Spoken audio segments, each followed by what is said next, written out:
the victory of the vote of confidence by Chief Minister of Tamil Nadu, Joseph Vijay, is in my view a hard and tight slap on the face of Governor Arlekar.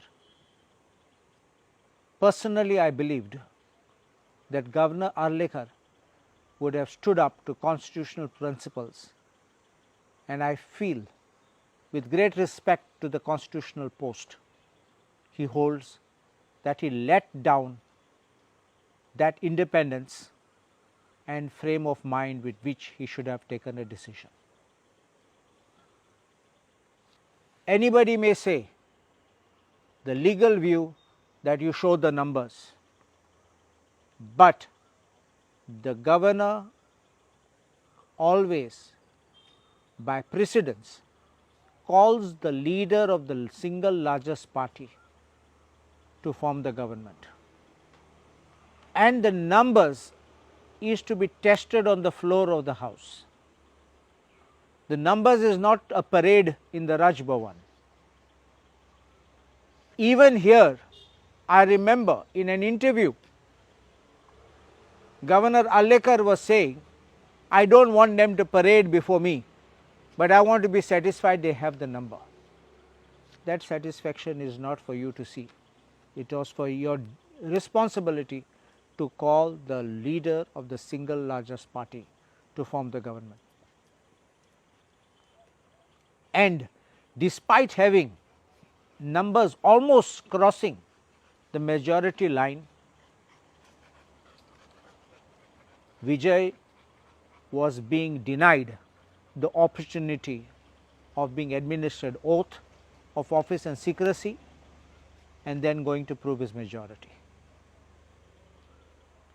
I want to give you a list of cases, instances where under the BJP rule, governors have invited people who had no majority to form the government. First instance in 2017 in Manipur, BJP invited to form the government even though Congress was the single largest party, and that time the governor was Najma Heptullah. In 2017, the governor Mridula Sinha invited BJP to form the government in Goa even though Congress was single largest party. And I remember very well, an argument was made that no claim was made to form the government. That means no one staked claim.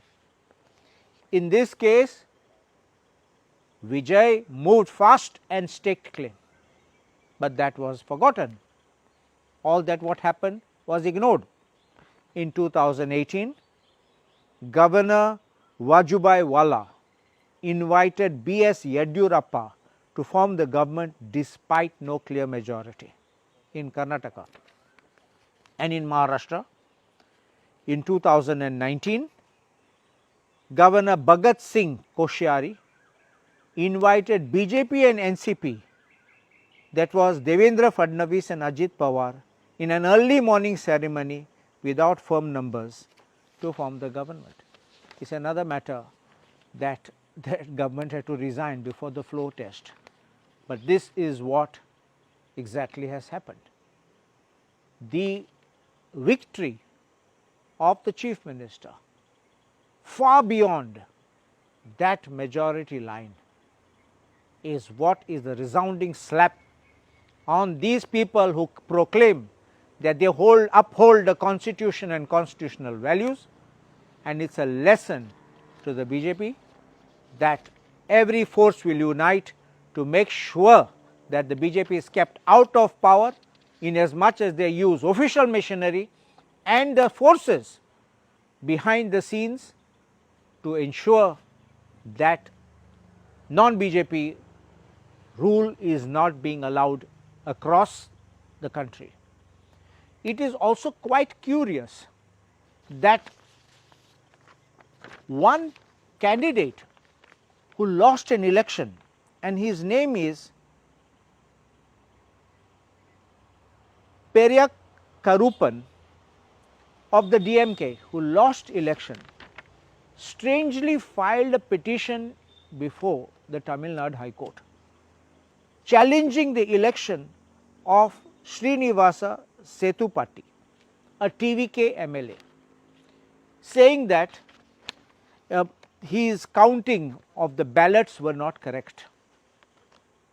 And strangely, the High Court entertained the petition and granted a restraint order prohibiting this elected TVK MLA Srinivasa Setupati from voting in the Tamil Nadu Assembly floor test.